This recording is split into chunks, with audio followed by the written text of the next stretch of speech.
All right, guys. Well, welcome back to the Social Standards Podcast. Today, we've got a really exciting guest. Jordan Haddad is the CEO of Acre Mezcal, and I'm very excited about this brand. Personally, I'm getting into mezcal myself, so this is an exciting conversation. And then Jordan and I actually share some parallel paths in in the career field. So, before we dive into all things Acre Mezcal, Jordan, first question for you is: where are you at today? Yeah. Well, first of all, thank you so much for having me on. So I'm based in Los Angeles currently, and I think you're probably asking how did I get to this point where I am today?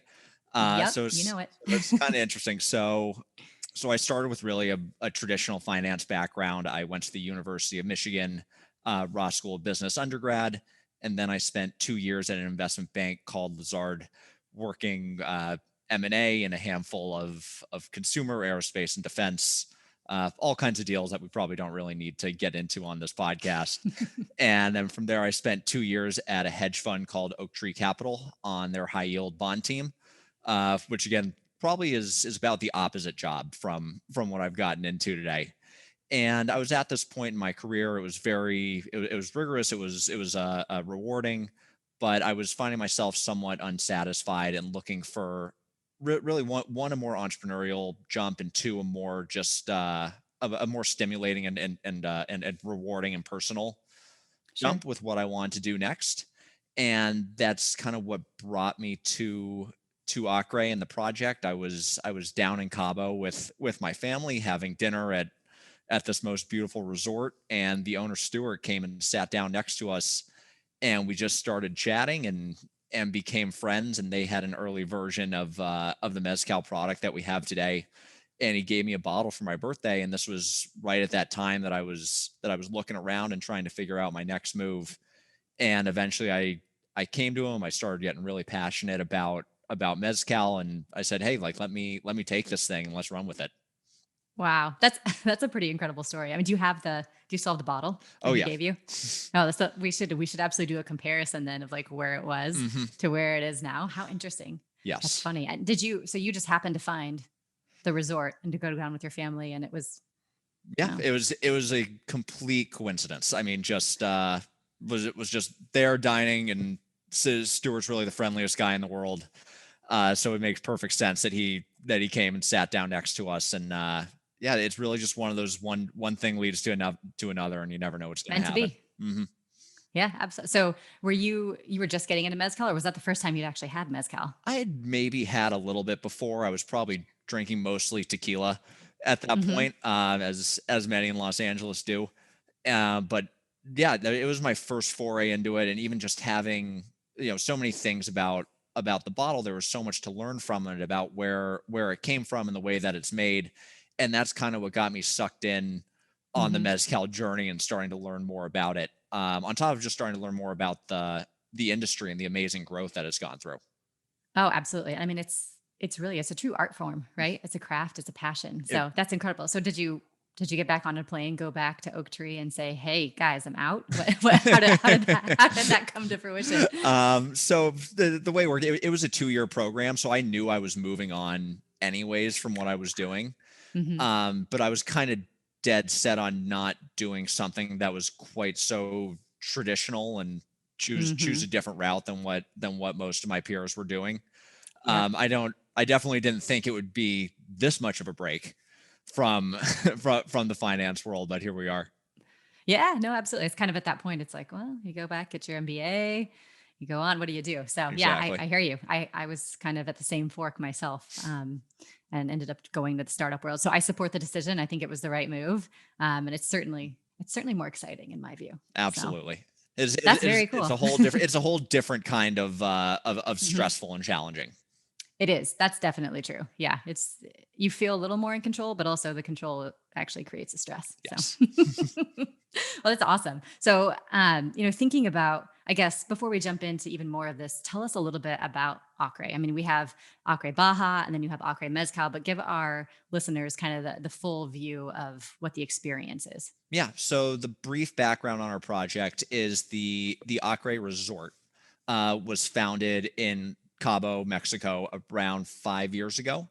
It's a 25-acre gorgeous farm to table restaurant, treehouse, villas, and it's really sprung up and become, in my somewhat biased opinion, the best place to go in Cabo. And it's truly just an incredible experience. And our project started as one of the bartenders at the restaurant basically started going around to different regions of Mexico and sourcing small batch mezcal from these places and bringing it in, and it was essentially Yeah, bootlegged. that's the best way to start it, and right? and being given to the guest as an amenity. So we view the brand as somewhat an extension of the ethos of the resort and where they come from. It's just it's such a natural place that it speaks it's a natural partnership to the mezcal that we have and the people that we have producing it. That's so cool. I love too that from what I've read, the story involves everyone at Acre Baja, right? Mm-hmm. You're talking about the bartender going out and bringing it. And I think I thought I read that it was so popular among the guests. Yeah. That's sort of what led you guys to go out and say, we need to make this a real thing. Exactly. I think the guests were just enjoying it so much, and they were responding so well to the packaging that we really saw the opportunity to go and use the platform of Acre. In a lot of ways, we view the resort as our celebrity in this equation. Absolutely. In that we get a couple hundred heads a night who come in, who interact with our brand in a very personal way. Maybe they do the free mezcal tasting upstairs.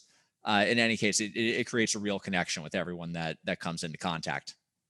That's amazing. I mean, I think that's true storytelling and brand building at its core, right? I think you see now, especially with everything being digital, brands sort of skip that, like the ethos of why the brand exists, and it sort of just turns into, hey, we've got a product, let's put a lot of Instagram ads behind it and see how much we can sell. So I think this is a nice breath of fresh air into to true brand building and storytelling, right? I mean, every time I look at that website, I'm like, first of all, why are we not doing this podcast? We should be doing right? it in person in Mexico, I think. Exactly. Next time. That's exactly what we should be doing. And I've already planned my trip there like 500 times over. That property is absolutely beautiful. I mean, you can tell it's Stewart and Cameron, and I don't know how involved, if this is just a true labor of love those guys were, but the property is gorgeous. It's gorgeous. They're extremely hands-on day to day. I mean, most of the plants are brought in, and half of them I feel like are actually planted by my business partners. That's incredible, though. Yeah. That's what you want, right? Yes. I mean, I think that's most likely why I'm guessing sustainability is such a big marker for your brand. And do you want to just talk a little bit about the sustainability aspects? Because I think that's so powerful. Yeah. So sustainability is hugely important to us, and it's also a very important issue in mezcal in general. And it's just something to be aware of in the industry and the brands that you interact with, is that the way that the agave plant works is, at a minimum, it's growing for 7 years before it's harvested and turned into mezcal, and it can only be harvested once. It's not a perennial plant such as grapes, which are used for wine, obviously. So when you see the explosive growth that you've seen in the mezcal industry, it creates a natural supply-demand imbalance, in that people didn't necessarily see this coming 10, 20 years ago. And in a lot of ways, production has struggled to keep up across the industry. And so it raises concerns of over farming, early harvesting, not allowing your plants to reach their full maturity and then repollinate the area around it. So it's very important to us that we allow for the long-term sustainability of the agave plant. So we work with producers who do all kinds of interesting things with the plant. For example, our label itself is made out of agave fiber paper, which is really cool. So it uses the leaves of the agave plant, whereas mezcal just uses the heart. So this allows us to use really the entirety of the plant and put it to a good cause. And it's just it's got a cool tactile feel to it. In addition, one of our producers allows half of his agave plants to grow to full maturity. And these are the more rare agave types. For example, one of our plants takes 25, 30 years to grow, and it only grows in the wild. And by allowing half of them to grow to full maturity, he can't use those plants to make mezcal, but it does allow them to be repollinated by the local bat population. Bats have got a bad rap lately, but no, No, but I but don't they're think great so, for mezcal. actually. Yeah, they're great for mezcal. They're great for a lot of things, actually. We have we're out in just outside of Nashville, and we're right by the lake. And mosquitoes are a big issue here, so Mhm. we're actually looking at getting bat houses because they're supposed No to be way. amazing at getting rid of mosquitoes. So I think great, support the bats. We need them. Yes, yes, we love the bats as well. Yeah, It's so it's awesome. so it's important to think about. He's really allowing half the plants he could be using for his production today. He's putting into his family, and Yeah, allowing for the future down the road. 30 years from that's now, it'll pay off. that's incredible. And is it a similar path with tequila? So tequila is actually a type of mezcal. So Okay, anything that's gotcha. distilled from the agave plant goes under the category of mezcal. The difference Okay. is the species of agave that's used and the region. And in general, tequila is a much more industrialized process than mezcal is. In tequila, a lot of the time you might see some additives or big industrial steel ovens. The blue Weber agave, which is what's used for tequila, is also very easily farmed, Hmm. which is part of what allows for there to be more mass market tequila products. Whereas mezcal, you do have some types that are easily farmed, such as the espadín, but many are only harvested in the wild, or they take a much longer time to grow, and they tend to come from small rural villages and have really small, authentic production processes. That's just really cool to see. I mean, it's super interesting, right? And when you think about, I know you guys have a variety of different types of mezcal on your site. Um, is it, and I assume I understand tequila pretty well because, as you pointed out, I mean, I used to live in Los Angeles, and tequila is a big deal there. And I know you've got, the silver, and then what is it, the reposado, and then Yeah. añejo. So, are there similar tiers to mezcal as well? So what you generally see in mezcal, so you have Blanco or Joven, which means unaged. Then you have Reposado, which means it is aged in a barrel for a couple Mhm. months to a year. And then you have Añejo, which is over a year, and then Super Añejo, which would be a few years aging. So in Mezcal, you do see some Reposado and Añejo, which adds some value to the product, especially in tequila. But Sure. it's much more common. What you look for in Mezcal is the type of plant being used. So consumers take a lot of interest in the species of the plant. Let me say we have 4 different varieties of mezcal. People are like, oh my god, I love a Tobala variety, and they know that that's a hard to find type of mezcal. So there's some value in that, and there's a richness and adventure to it. And then you really got to pay attention to who the producer is and where it's coming from. And a lot of the value will come from the reputation of the specific producer himself. Very interesting. I mean, I think it's really important, and I think it's definitely a trend that people are starting to finally understand. Knowing where you're getting your beverages, your food, all that sort of stuff is really important, right? So it's Yes. interesting to see you guys be so far ahead of that. And I mean, it's just to go back to the storytelling of everything, I think is incredible because when you look at like that the Instagram life, right? Or the millennials, I mean, they don't want to go to the same beach, like Padre Islands. It's like that's not super interesting for people. What they're looking for is a unique custom experience that they're not going to share with 500 of their closest friends. So I think the whole process of Acre Baja and then extending it to Acre Mezcal is so interesting. And it's so smart in terms of the marketing. I mean, I know it comes from true passion, and you can Yeah. absolutely tell that. Oh, thank you. So Thank yeah, you. no, And it's and to what you're saying, the transparency of the brand, it's super mhm. important to us for people to know where our mezcal comes from and the producers that make it, all the way down to on our labels on the back. It's all handwritten product information about the type of plant, the producer, the village, how many liters were produced, the way that the agave was ground down. So it's all very important for our consumers to know where our mezcal is coming from. And that kind of goes back to the sustainability and ethical things that we're talking about. Yeah, absolutely. I actually ordered a few bottles a few days ago, so I'm excited to get it in my hand, just kind of feel the label. Something about that I think is very very cool, especially when you talk about you know an experience, right? When you go to a resort, Mhm. you understand, like, you walk in, you're ready for an experience. You go to one of the restaurants on the properties, you know that that's going to hit every single one of your senses. But then to try to take that essence and put it into a mezcal, I think it's a branding challenge, right?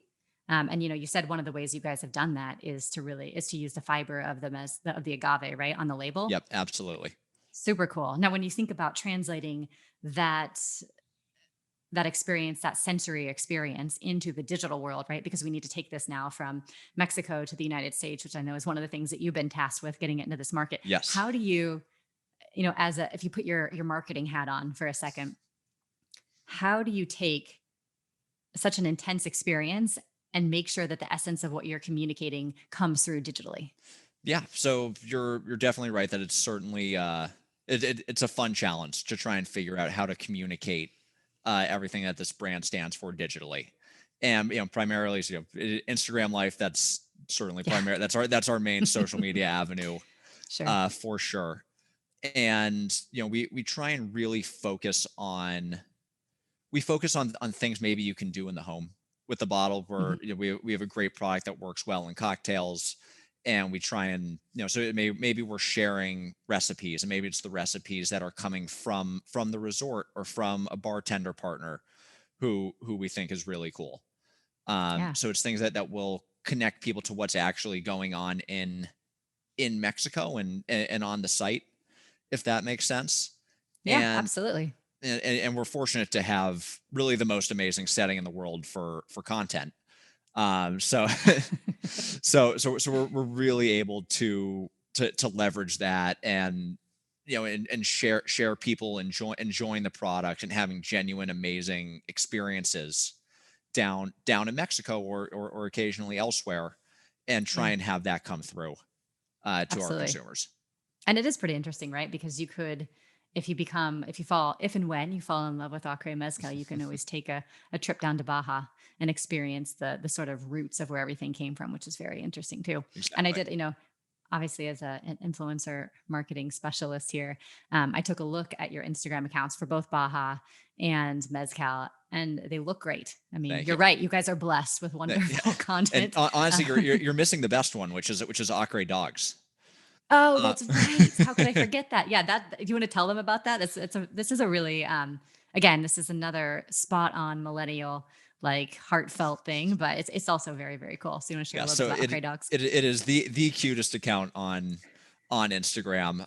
So Cameron's daughter Rachel has started a dog and animal rescue project down there. It's really so sad in a lot of ways, but also so amazing what they've done. Where you find a lot of dogs Sure. in the town of Mexico who are not treated well. They might find litters of puppies in their doorstep or just on the road, and they've taken these dogs in. They take care of them, get them medical care, and they've found homes for I think over 200 now, Wow. mostly in the U.S. and Canada. Good for you And guys. That's incredible. it's a really cool project, and more than anything, it's an amazing follow. Yeah, yeah, absolutely. I will make sure I follow them immediately. I actually have a good girlfriend of mine just adopted a puppy from Mexico, so I wonder if it maybe Oh, actually came through it's possible. from It your could be an team. Acre dog. Yeah, it could absolutely be an Acre dog. That's so cool. Well, you mentioned Instagram as a platform that you guys have had a lot of success with. Is Instagram kind of the darling for you guys, or are you seeing other platforms perform really well? So yeah, so Instagram is really where we found the most success so far. I think the visual nature of it Hmm. really does seem to be the best way to communicate the product. So Yeah, that's really what we focused on. that makes perfect sense. I Mhm. mean, Instagram is the visual platform, right? Exactly. And I know we did a really cool event with you guys a few weeks back, where we had a beautiful booze, hosted a cocktail hour where we made some interesting, delicious mezcal inspired drinks. Was that your first foray into influencer marketing? So yeah, so Natalie at the Beautiful Booze did an Hmm. amazingly cool few cocktails with us, and it turned out excellent. We were super happy with it. Yeah. Um, so we've had she was our first real partnership in that Okay. sense that we've gone with. In a lot of ways, we've been able to kind of bank on it all comes back to the resort and the people coming in. So where we've been able to bank on those kind of just organic. You never know who's going to pop in and be Hmm. fortunate enough to share some content with you. Definitely. But yeah, she's been she was an excellent partner, and we've done a couple other one-off things, but she was our first big one. That's great. Well, we were glad we could support you for that one. Thank you. And I'm sure, as things are sort of looking a little bit brighter here, we can get more people in and down to Mexico. I mean, how have you guys, for the Mezcal brand, it's one thing, but, for the resort, it's a totally different, but how did 2020 really impact your business and what you guys were doing? Yeah. So it impacted everything. So obviously, so Right. we started selling, really just myself selling in California in mid-January Hmm. of 2020. So it was Perfect. like, we're here, we're launching. I was really the only salesperson at the time. I was just getting my feet wet, learning the sales pitch and learning the ropes of how you want to get product out. And then, boom, every restaurant shuts down. Hmm. Hmm. Basically across the country. We really had to adjust on the fly to how we were going to do things with our plan really being what's called on premise, which means basically restaurants and bars. Gotcha. And with those essentially off the table for the year, we had to shift our focus to be more digital, more e-commerce, come up with ways to connect with potential customers online. Very cool. Mhm. Yeah. I mean, that sounds like the plight of most businesses, but I know specifically that the restaurant businesses have been, really impacted. Um, that's a tough time to start the, start the business. But I did read you guys have had a lot of success though. So that's gotta be promising. Even in a year that's a tough one, you guys have had good success. Yeah, so we've gotten a lot of restaurant partners that we're really proud of. The e-commerce platform's been great, and really a huge help has been that we won all of our products performed excellently at the San Francisco Spirit Awards this year, and especially our Cenizo varietal took home double gold, Amazing. which is the highest award that they give out. Wow. So Congrats. That's huge. thank you. So to have that just a couple months into our launch was excellent, Yeah. and something that we're That's really proud of. marketing gold there for sure. Right. And it all comes back to the producers that we work with and the amazing juice that they make. It's fantastic. Um, and I noticed as well that you've got something going on. Is it Start Engine? Yes. So Yeah. we're currently going through a crowdfunding campaign on startengine.com. It's startengine.com/Acre Mezcal. If you care to take a look. Sure. I'm not legally allowed to comment on all the terms of the deal, but Sure. you can certainly go on Yeah. and do that. And basically, what we're doing is we thought it would be a really cool way to raise money in a way that interacts with our potential customers. And it's a Hmm. way of coming in for a real. It's a real investment. It's not a Kickstarter campaign where you can invest in the company and also kind of feel like you're a part of it because you are. That's super interesting. Yeah, I mean, but it ties really well back into the ability to experience everything, right? Even being an investor. So I think it's a smart move and probably a financially smart one as well. But it's interesting. I think people want to be, especially when you look at the social platform and the way that all of these, I would call them news influencers, are popping up, and you can contribute to so and so's account if you want to, you know, support their business. Like I know personally, I subscribe to several blogs, right? That Yep. you actually, I subscribe to and I pay for. And I love the thought pieces and the news that they get out. So people want to put their dollars to work for things that they believe in now more than ever. So I think it's a really interesting opportunity. I mean, as just an everyday citizen, I don't know that I get approached too many times to be able to participate in, investing in a spirit company. I think that's pretty interesting. Yeah, absolutely. It's been super fun to be able to take it to friends and family who have always kind of said like, oh, I'd love to be a part of this, but here's your way where for a relatively small dollar amount, you can have your piece of the liquor brand and Yeah. genuinely say that you own it. And from our perspective, it's like we're getting paid in a sense to have a Mhm. thousand new brand ambassadors.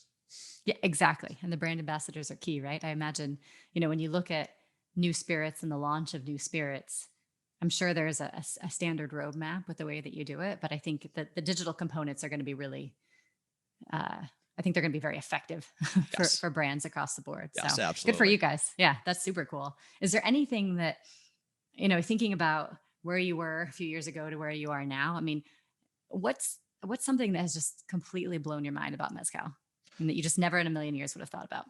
Yeah. So from coming from knowing virtually nothing about mezcal, Sure. I'll say it was genuinely a life-changing experience to be able to go to Oaxaca and to Durango and see these villages where they make it.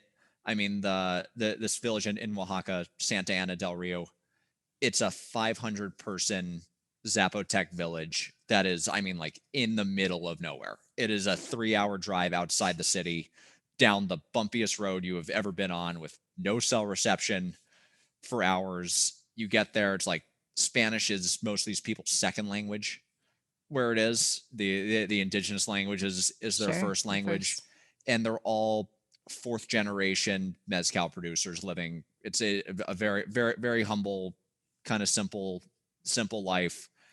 True artisans of what they do. It's the agave plant has been in their family lifeblood for a long time, and they're so welcoming and so excited to share their product, and just being able to go and experience that, which I think is a thing very few people actually get to do, Sure. was incredible. Yeah, it sounds awesome. It sounds like a luxury retreat that someone would charge like an outrageous amount of money to go to. I'll say To take a lot of there people is to go down to. nothing luxurious about going to these places. It just sounds like something that you would, Yeah. that a marketing company would spin up to make it seem like a very Yeah. luxurious thing, and then it's Yes. really It just is. sort of a It basic is a thing. full adventure. A full-on adventure, Mhm. exactly. Well, maybe that's the next the tourism spot, right? As you go check out where your spirits are grown and made, and the whole entire process. So sounds like there might be maybe a retreat for you guys in the future to set up there. I think for a couple small groups, we'll look Yeah. into bringing them down. Very cool. Well, what do you guys have planned for 2021? Yeah, that's a great question. So alongside with the fundraise, fortunately, this will give us a lot more budget to actually work with. So this Sure. it does need more of a digital presence, more of maybe not that much more of the kind of influencer things that we're talking about. Sure. As the world opens back up and hopefully Hmm. continues to open back up, we're really going to be able to start that push into restaurants, bars, retail once again. So we brought on our first full-time salesperson actually just this last week, who Wow. super excited about, and she's going to do amazing things for us. So we're really focusing on rolling out in Los Angeles and then in Okay. Vegas actually shortly thereafter, and starting to saturate those markets, and that's where most of our focus is going to be. And it's going to come with a more refined marketing pitch.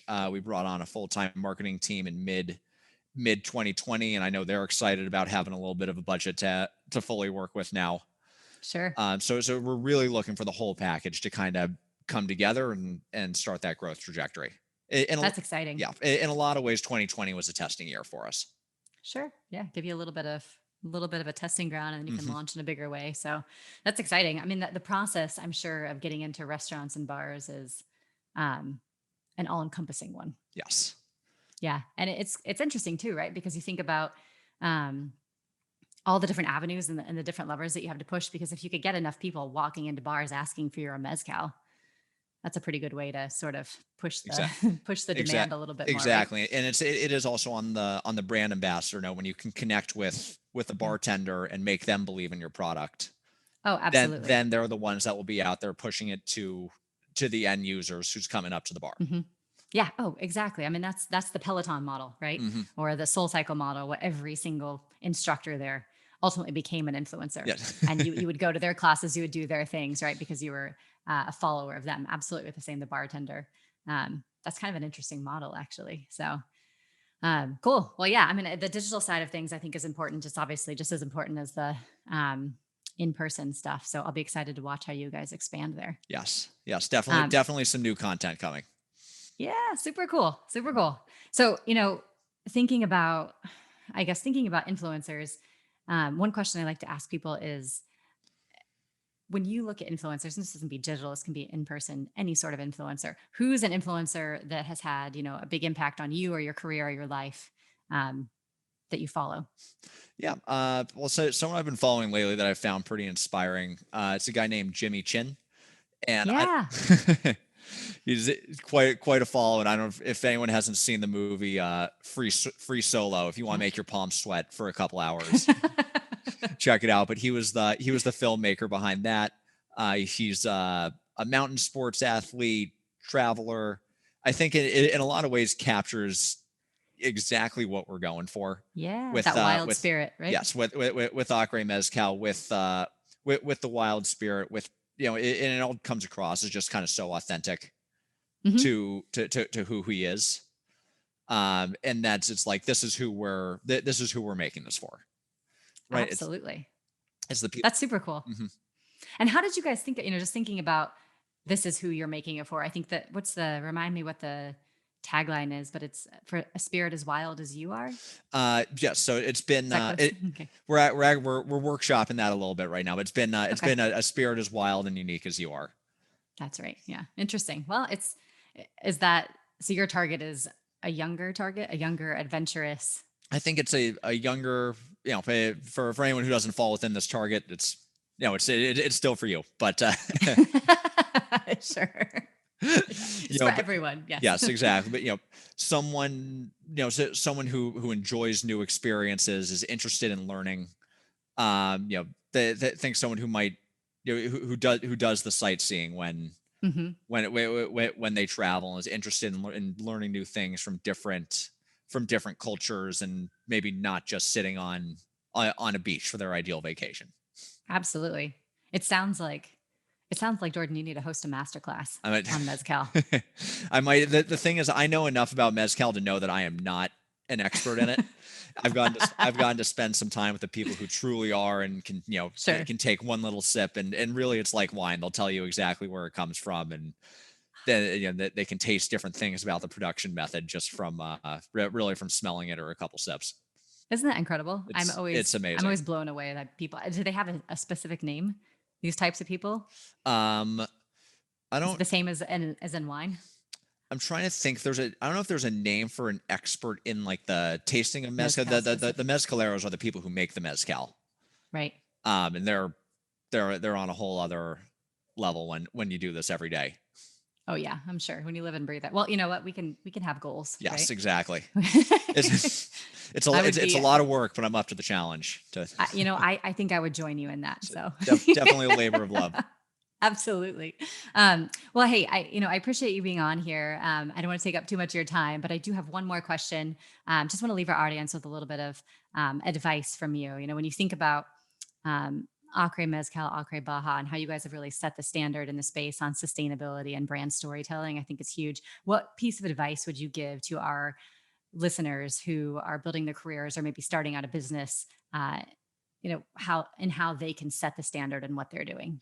Yeah, absolutely. So, maybe I can speak to the importance of it a little bit. And I would say at least in my business, there are a lot of people, there are a lot of buyers who care very genuinely about what they're doing. And if we were BSing anything through the process, they would see through it, and it would really affect our business at the end of the day. And just the confidence that I'm able to have to walk in there knowing that we have a product that does all these amazing things that kind of backs up what it says, it makes our lives so much easier going forward. And it's really worth it to put the effort into developing the product and doing all that the right way. And you'll be grateful for it every day after your business gets going. I think that's super, super smart advice. And you're never going to regret building a quality product. Exactly. Right? Absolutely. Quality matters. Quality absolutely matters. And I appreciate the insight. And Jordan, it was great to have you. Thank you so much for coming on. And we will absolutely be following Acre's success in the Mezcal and in the resort. Awesome. Thank you so much for having me. Have a good one. Bye. Bye.